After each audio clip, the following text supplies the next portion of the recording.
this year's gala, when I was discussing the color scheme of the red, black, and silver, I remember talking to Susan, and she's the one who gave me the idea of a Mardi Gras theme. Rather than all of our guests wearing masks, we thought that the type 1 kids and adults that wanted to participate in our video could actually be wearing a mask. Because I've always told my daughter, Emily, that type 1 diabetes doesn't have her. It's not who she is. It's just a part of her, because she's actually so much more. And as for her, she's a softball player. She likes to sing, she's in drama. It's not who she is that defines her. She's so many other things. So I think the mask is just her unmasking that, hey, I bet you didn't know, but I'm more than just the type 1 diabetic. I had to describe myself in one word. It would be silly, funny, unique, and independent. Responsible and respectful. Stubborn. And it's probably my best and my worst trait, and I give a large part of that to the diabetes. I don't give up, which helps me keep fighting every day. Creative and outgoing. I would say compassionate, supportive, stubborn would be another one, loving, caring, and I like to think insightful, but I think that just depends on the day. Pink fluffy unicorn. If I could describe Calvin in one word, it would be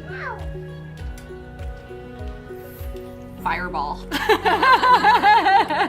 He is a ball of energy and always keeping us on our toes. The hilarious things that he says and his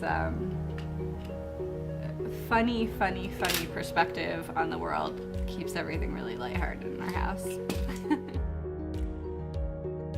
So the most challenging part, there's a lot of challenging parts of T1D. It's constant. It's never ending. School. For us was when Lily was diagnosed almost 3 years ago.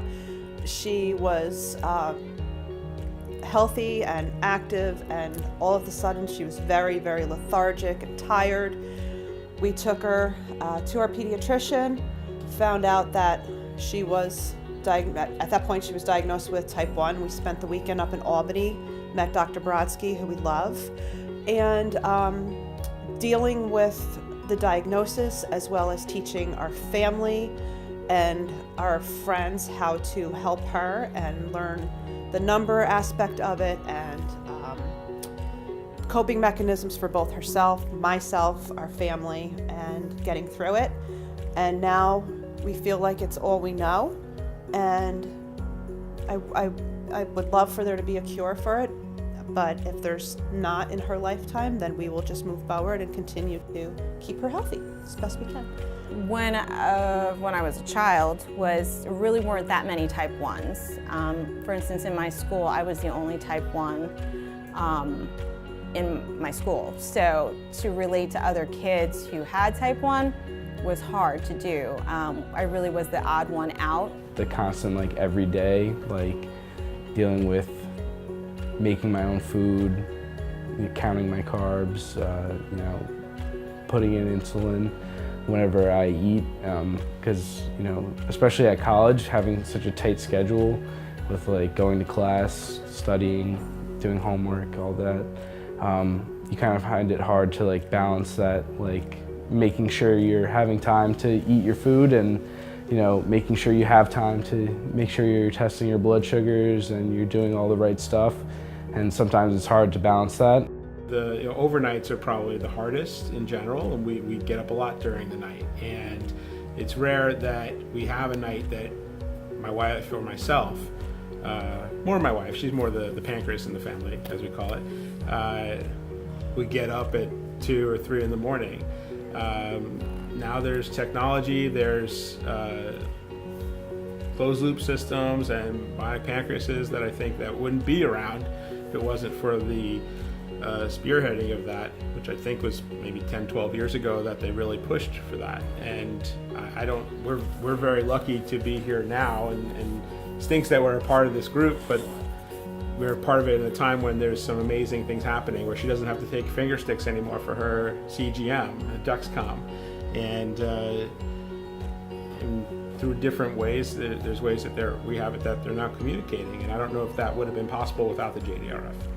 So JDRF has been amazing. We got involved with them immediately. So he was diagnosed about 5.5 years ago, and literally I was on the phone with somebody 2 days later, I would say. And they hooked us up with the support group, and I was able to talk to some other moms, and just getting information from them and knowing that I could really call them whenever I needed to. And it wasn't just something that they were saying to me. Like, I really believed that I could just reach out to them whenever. One of the things JDRF does that not everyone else can do is it can't always be, there's got to be ideas that are kind of out there.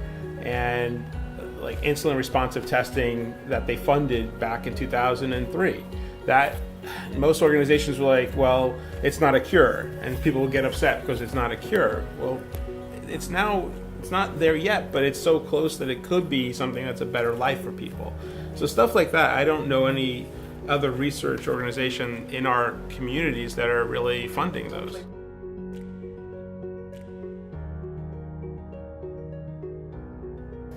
Type 1 diabetes isn't who I am. I'm an Arlington student athlete. Type 1 diabetes isn't who I am. I'm a cheerleader. T1D is not who I am. I am a football player and I play center for the Patriots. T1D is not who I am. I'm a mom. I'm a softball player. I'm an artist. T1D isn't who I am. I am a certified diabetes educator. T1D is not who I am. I'm a soccer player. I'm a JDRF rider. T1D is not who Calvin is. I'm a silly goose. I see goose. Won't you help us unmask a cure? Won't you help us? Unmask a cure. Won't you help us unmask a cure? Won't you help us unmask a cure? Help us, please. Help us unmask a cure. That is good.